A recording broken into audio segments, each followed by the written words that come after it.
Yo, what's good everybody? Welcome back to the channel. No mic today, so hopefully y'all can hear me okay, but we're gonna be talking about the Honda and just all of the setbacks after setbacks that this car had to go from what it used to look like to what it looks like now.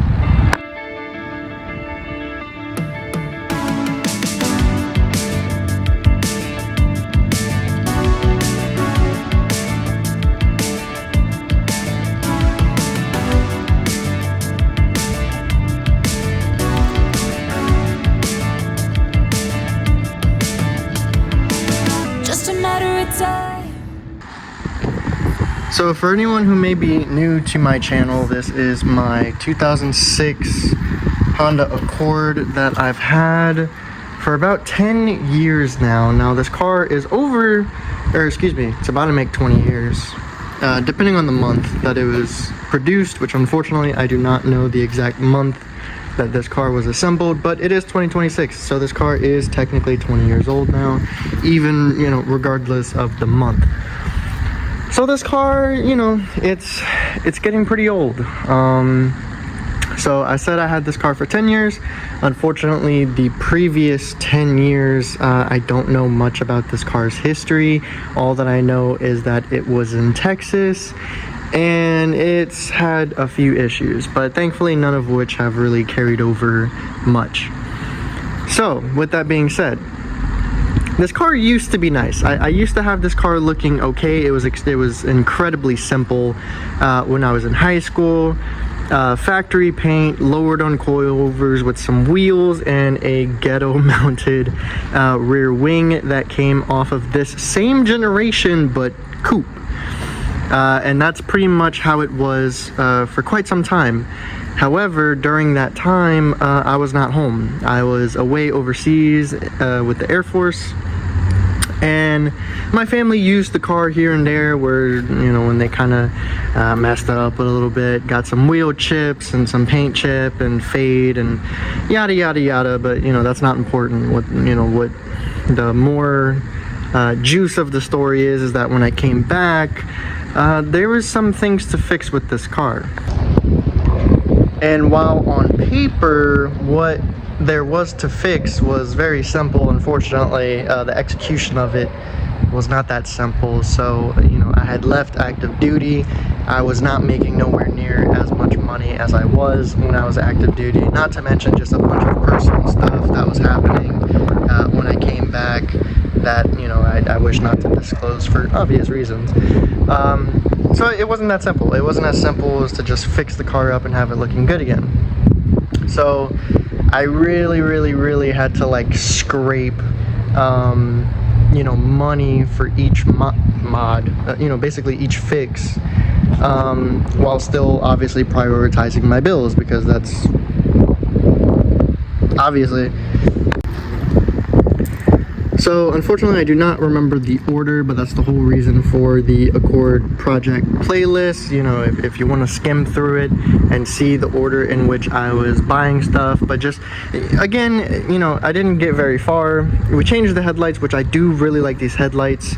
I still like them, but unfortunately the clear coat is starting to fade on it. These headlights are already 2 years old. So obviously they must have had some pretty cheap clear coat on it, but that's fine. These, it's cheap headlights, but they look good. So we changed the headlights. What else did we do? I switched back to my old set of wheels, even though these are OEM from Nissan, though. These are Nissan wheels actually, but I swapped back to these wheels because unfortunately the 18s that I had on here, as much as I loved them and I loved the look of the 18s on here, it was just too expensive to maintain. Just one tire was like over $200 because they were some pretty high performance. Well, they weren't high performance tires, but in terms of all season tires, it was like the highest performance tire that you can get for all seasons. That weren't I'm kind of blanking right now, but what are the big names for tires, like Pirelli and stuff like that? But actually, I don't even know if they have an all-season tire. I think they're just straight-up track tires. But anyway, I'm starting to ramble for no reason. Case in point, the tires were getting tough to maintain in terms of price. And then the big one, obviously, the reason the car is full of Bondo and is mix matching with rust color, gray, white, obviously black from the dirt that's embedding into it. So I have a friend, he does great work, it's nothing his fault, and I've mentioned this before in the past, but it was 100% my fault. I scheduled to get the car painted. I even paid half up front, obviously some shops do that just to confirm. I paid half up front. He was going to town on it. Where I messed up though is when I dropped the car off to him, he already had work. He was already busy. So he didn't touch my car for maybe like a week and a half. And unfortunately, I only had a month that I could give up this car. Like, I didn't need this car for a month. So he didn't even get to start working on it till like a week and a half in. And as you could probably guess where this is going, by the time I needed the car again, it was halfway through the painting process. So unfortunately, I didn't have any other car. The Supra at the time, the exhaust had broke, and I was not driving the Supra with a broken exhaust. And again, I didn't have money to just slap on another exhaust like, most people. So I had to take the car out. I had to take the car back. We discussed it. It was cool. No hard feelings. I took full responsibility for it. It was 100% my fault in terms of scheduling. Just not paying attention that, he already had work at his shop, and I still gave him the car. So it was 100% my fault. Now, will I take it back to him? I've been debating. Unfortunately, even now working two jobs, obviously I'm making more money, but like I'm still not really making, a lot of money where, okay, yeah, 2 bands on a paint job, despite, again, like he does do really good work. But I don't know, I just can't really justify it. So I'm probably going to do it myself. I'm gonna just buy some spray paint. It's a cheap car. We're gonna keep it cheap.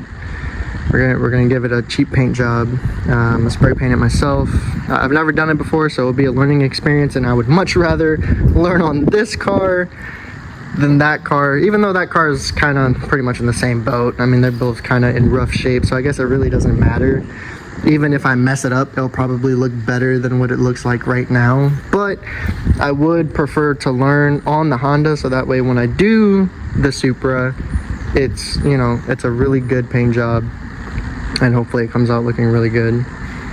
So yeah, so I mean, it's nothing crazy. It was no like super crazy like drama, reasons as to why the car is in the state that it's in.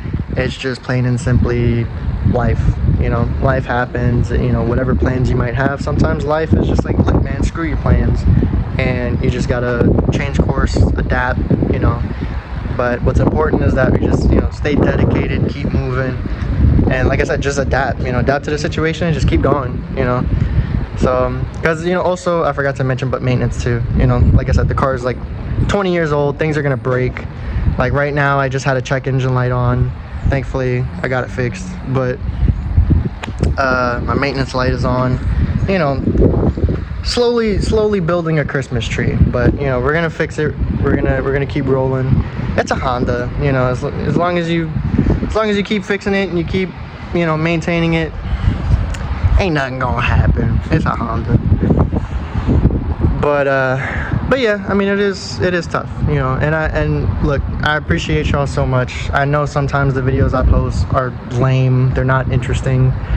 I try to post something for y'all, like hoping that it's interesting, when I can't do anything with the Honda or the Supra right now, but soon, I promise, soon. But yeah, I appreciate y'all sticking with me, because one day one day we're gonna be posting some just straight back to back fire on this channel. So but until then, we're gonna keep doing what we do, just keep rolling, keep adapting, you know. And yeah, just, you know, a little sneak peek. Here's Ruby, she's still here. Cleaning up a little bit though. I'm cleaning up the storage unit, so anyone who owns a storage unit, when it comes to cleaning it up, you might know what that means. So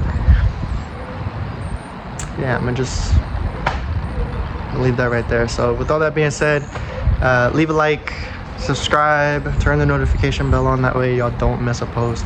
And I hope to see y'all in the next video. Peace.